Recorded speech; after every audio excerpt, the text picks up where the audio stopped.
Thousands plus places, या मैं कहूँ कि इन्वेस्टिगेशंस आप कर चुके हैं जी थ्रू आउट द ग्लोब। जी। अब तक की सबसे इंटरेस्टिंग इन्वेस्टिगेशन कहाँ करी है आपने? भानगढ़ के बारे में बहुत सारी इंटरेस्टिंग फैक्ट्स हैं मेरे पास। पहला, वहाँ पर एक बोर्ड लगा है जिसमें लिखा हुआ है शाम को 6 बजे के बाद जाना मना है। बिल्कुल। पहली बात तो ऐसा कोई बोर्ड नहीं लगा हुआ है, कभी लगा हुआ था, अभी नहीं है। दूसरा, वो board archaeological survey of India ने लगाया है। वो इसीलिए लगाया है क्योंकि शाम होने के बाद आप उन जगहों पर न जाएं, क्योंकि वहाँ पर जंगली जानवरों का खतरा हो सकता है, या शायद आपसे कुछ टूट फूट जाए, या ऐसी कोई अनैतिक गतिविधि को हवा न मिले। इन वजहों से वहाँ पर मत जाइए, वो सेफ नहीं है।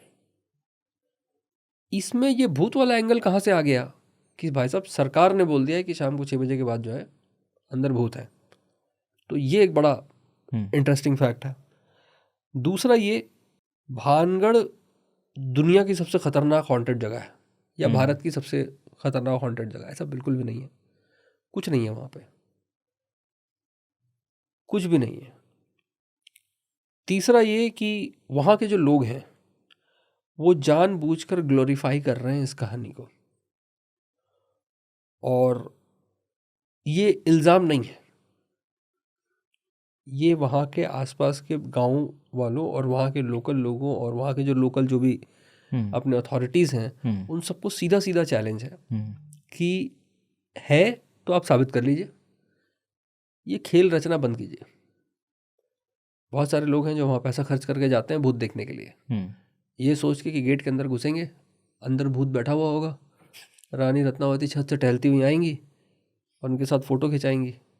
ऐसा नहीं होगा। और ये बात भानगढ़ के खुद के लोग जानते हैं। कैमरा बंद करते ही वो एक डिफरेंट पर्सनालिटी हो जाते हैं। वो खुद आपको बोलेंगे कि अरे नहीं, यहाँ पर ऐसा कुछ नहीं है। भानगढ़ का ट्रांसफॉर्मेशन आप ऐसे देखिए कि 2008 या 9 में पहली बार गया था, और अब जब जाता हूँ अब वहाँ बहुत सारी चीज़ें, अब तो वहाँ पर एक वाटर पार्क बना हुआ है, वाटर रिसॉर्ट बना हुआ है, अब वहाँ होटल्स हैं। अच्छी बात है, आप अपनी एक पैरेलल इकोनॉमी डेवलप कर रहे हैं किसी एक जगह की वजह से, पर सही कारणों की वजह से कीजिए। कुछ लोग कह सकते हैं कि तुम्हें इससे क्या समस्या है। मेरी समस्या बिल्कुल आसान है। जब आप ये कहते हैं कि भानगढ़ में भूत है, तो आपके इस बात का रेफरेंस के तौर पे इस्तेमाल किया जाता है कहीं और, कि अगर वहाँ हो सकता है तो यहाँ क्यों नहीं हो सकता। अच्छा। और ऐसे करके अंधविश्वास बढ़ता है। सिमिलरली कुलधरा के बारे में, कुलधरा को एक खतरनाक गांव के तौर पे पुश किया गया, बिल्कुल। वहाँ पर बातचीत की गई। अब कुलधरा काफ़ी ज़्यादा डेवलप हो चुका है, वहाँ पे बहुत सारी चीज़ें बनाई गई हैं, ये की गई हैं, वो की गई। लगातार इस तरह के नैरेटिव्स लोगों के सामने आ रहे हैं। एक समाज में जो ऑलरेडी अंधविश्वास ग्रसित समाज है, उसमें क्या इस तरह की चीज़ों को पुश करना एक सरकार या एक अथॉरिटी के लिए सही निर्णय है? पहली बात। दूसरी बात, हम जैसे इन्वेस्टिगेटर्स, या चलिए मैं तो बहुत ही अदना सा आदमी हूँ, छोटा आदमी हूँ, बट आपके पास बड़े बड़े रिसर्चर्स, साइंटिस्ट्स, बहुत कुछ है।